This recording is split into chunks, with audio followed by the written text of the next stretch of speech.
Today, Melbourne is known as one of the world's most livable cities. But in the 1800s, it had a very different reputation. Open drains, raw sewage, and regular outbreaks of deadly disease plagued its streets. With no sewage system and a rapidly growing population, Melbourne was teetering on the edge of a public health catastrophe. Let's wind back the clock. In 1835, Melbourne was a fledgling colonial settlement, with just a few hundred European inhabitants. Within a generation, that number exploded, driven by the gold rush and rapid economic growth.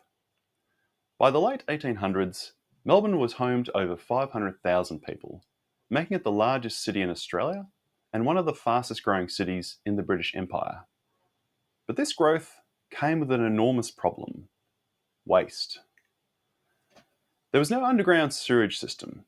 Instead, waste from homes, industries, and businesses was dumped into cesspits, laneways, gutters, and even general streets.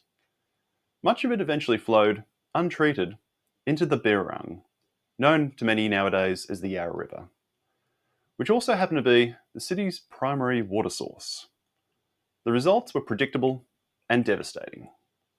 Outbreaks of typhoid, dysentery, and other deadly diseases swept through the city.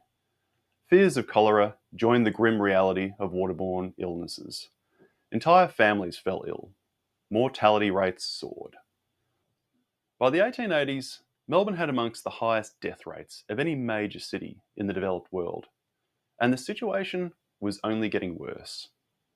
It was a crisis fueled by two forces: urban density and a complete lack of sanitation infrastructure. Melbourne's leaders had underestimated the scale of change. In the early years, it was assumed that nightmen, cesspit cleanouts, and rudimentary stormwater drains would be enough. But by the mid-19th century, it was clear that piecemeal solutions wouldn't cut it. The city needed a sewage system. Fast. Public pressure began to mount. Local health officials, doctors, and newspapers began calling for serious intervention. A tipping point came in the 1890s when a major typhoid outbreak swept through Melbourne. Investigations revealed the source: contaminated drinking water drawn from the Birrarung, tainted by upstream human and animal waste. Public confidence collapsed. The government could no longer ignore the warnings. Melbourne was at risk of becoming a failed city, not because of war or economics, but because of poor sanitation. In 1888, the Victorian government launched a royal commission into Melbourne's sanitary condition. Its findings were damning. The report described a city in decline, suffering from mismanagement and infrastructure neglect. It concluded that without a comprehensive underground sewage system, Melbourne's future was in jeopardy. The Royal Commission didn't just diagnose the problem, it pointed to a solution.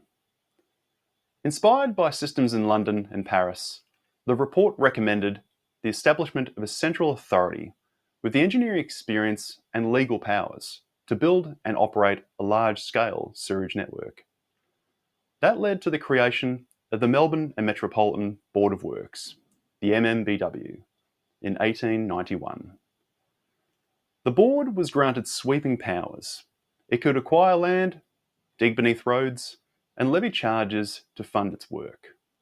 Its first and most important and urgent task: design and construct a modern sewage system for Melbourne. It was a turning point in the city's history. For the first time, engineers were given the authority and mandate to tackle the problem head on. The solution wouldn't be cheap. It wouldn't be quick, but it would change Melbourne forever. And the engineering challenge was immense. How do you build a sewage network for a city that's already been built, where streets are laid, homes are occupied, and industry is booming? How do you intercept sewage from every street and suburb and carry it far enough away to prevent contamination? The MMBW engineers would need to start from scratch. That meant surveying thousands of blocks, designing gradients that allowed for gravity-based flow, and selecting treatment and outfall sites at a safe distance from populated areas. And it had to be built to last. The MMBW's leadership understood this was a once-in-a-generation opportunity. They weren't just solving a crisis, they were laying the foundations for a future city. But in 1891, the vision was just that, a vision. The work ahead would require political support, public cooperation, major investment, and technical innovation. It would test the limits of late 19th century engineering, but also usher in a new era of city planning and public health. The sewage crisis of the 1800s nearly brought Melbourne to its knees, but it also created conditions for one of the most significant public infrastructure projects in Australian history. In our next episode, we'll explore how the engineers of the newly formed MMBW set out to build Melbourne's first sewage system, from site selection and sewer design to the construction of the Werribee Farm, the main outfall sewer, and the birth of Melbourne's iconic underground network. I'm Paul Michael Angus.